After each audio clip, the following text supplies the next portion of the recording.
una, papaliwanag ko sa'yo. May halos siyang frozen pero mild lang. Kaya lagi siya masakit. Ang pinakamasakit mo palaypay.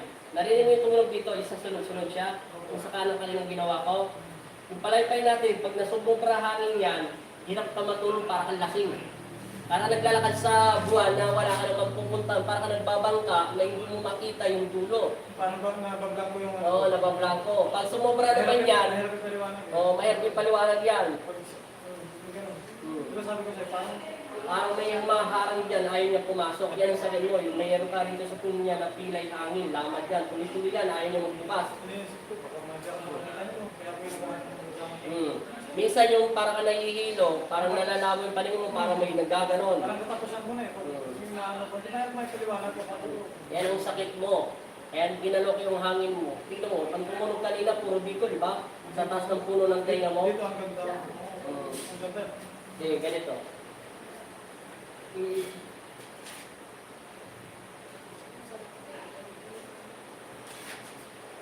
Sige, tama na. Saan tumunog? Hindi dito, di ba? Nandito lahat. Lahat ang tunog sa'yo, nandito lahat. Dapat yung tutunog ito. Ibig sabihin, walang tama to. Ang tama niyan, puro nandito lahat. Simula sa palaypay, pagpapag tenga. Dito, parang nakaparo. Sige, tayo. Tayo. Tayo hindi. Hindi po. Halo-halo kasi ito eh. Lamig, pilay, frozen. Trangkaso na ito eh. Parang magalit ko yung maskip ng ano. Sige ba? Hinga. Saan naman tumunog? Di ba sa taas ng palaypay? Hindi tumunog yung spinal mo, di ba?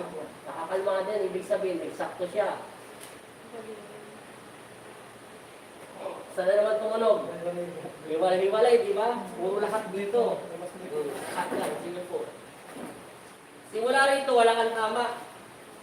Pababa, puro lahat tumutunog nandito. Alam ko yung sakit mo, overfatigue. Trabaho, hindi ko natigil na pagkatapos eh. Overfatigue, frozen, tapos lamig sa palaypay, yan ang masagot mo. Kasing-kasing, overfatigue.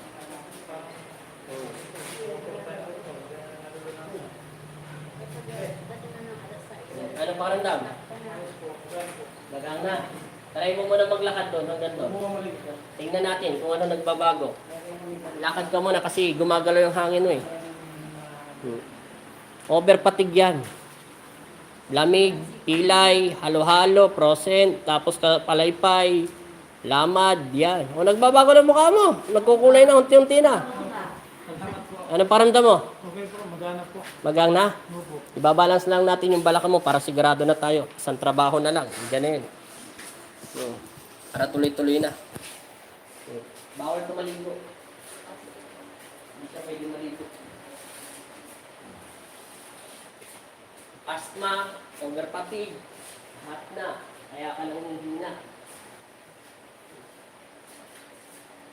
Sakit ng driver yan. Hindi rin naman, kahit mawala itong pasma mo, kung hindi naman natanggal yung usog mo, usog ka din. May kasama pang usog.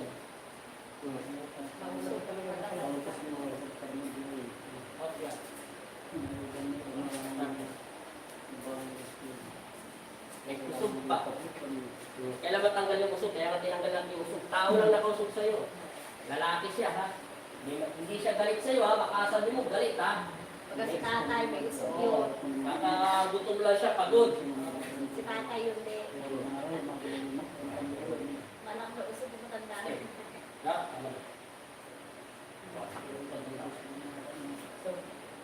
Okay. Diba? Taas pa rin ang tulog, no? Walang tumunog. Sige, upo ka muna.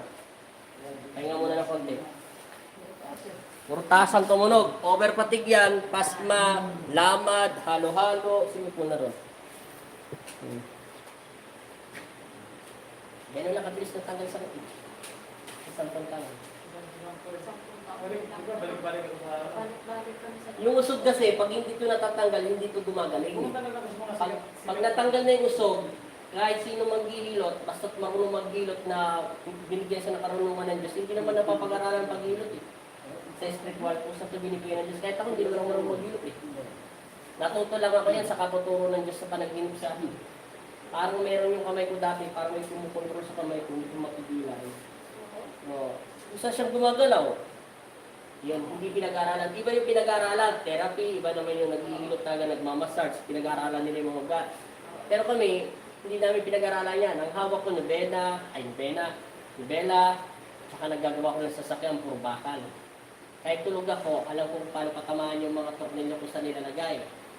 Pero yan, kahit natutulog ako, parang meron nakikipag-usap sa akin, tapos yung kamay ko, gusto siyang gumagalaw. Hindi ko namamalayan. Gusto siyang gumagalaw. Kaya, hindi lang pinag-aralan. Wala rin ako alam sa mga ganyan-ganyan.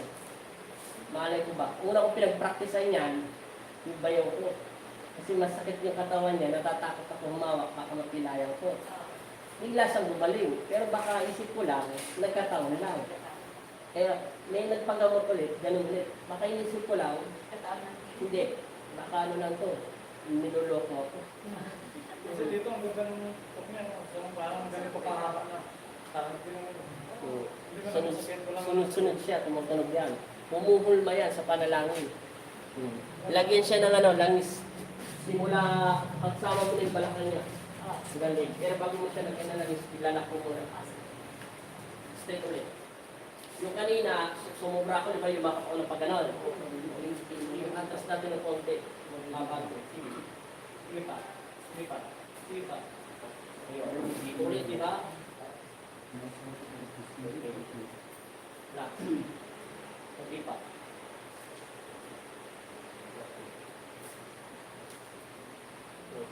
Wala na. Nakalak na yan. Pwede na siya lagyan ng langis. Ay, yung kusuga, hindi galit sa yung tawa. Ano lang yun, baga pagod lang, nabati ka lang niya.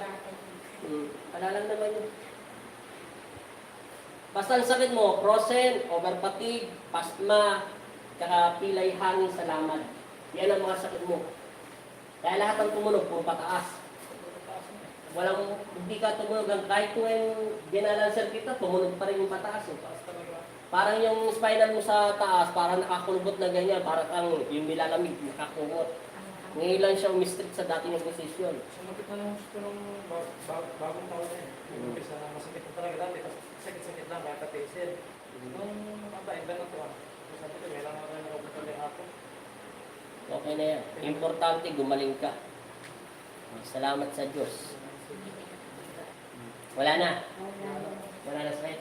Lagyan ng dibdib niya ha. Bawal siya maligo ha. Pag naligo ka, mag-init ka ng tubig ha. Tapos mag-apply ka muna ng langis before, after, bago ka maligo. Pagkatapos, bago ka maligo, mag-apply ka ng langis. Pagkatapos, mag-apply ka ulit. Ang ilang araw po, bago naligo? Bukas ng tanghali, makakaligo ka na. Pero kung may pasok ka, di susunod na araw na maligo ka. Pagka umaga, pwede ka maligo. Siyempre, papasok ka na ng trabaho. Pero kung maghapon, di ka pwede maligo. Ilan lang po ako sa bahay. Tapos bukas, tanghali, ng mga ganito mainit-init na pwede ka maligo. Tapos ang gawin mo lang, maglagay ka na langis, huwag lang ipikasin, huwag lang omega, pwede lang aseti marsanilya, kapurado, langis na nyo, baby oil, pwede. Huwag lang yung init na manghang. Kahit anong langis, pwede dyan. Okay na yan, wala na. Yung usog sa'yo, saglit lang yun eh. Hello po, Holland. Mega shoutout sa taga Holland. Eva, Hayag.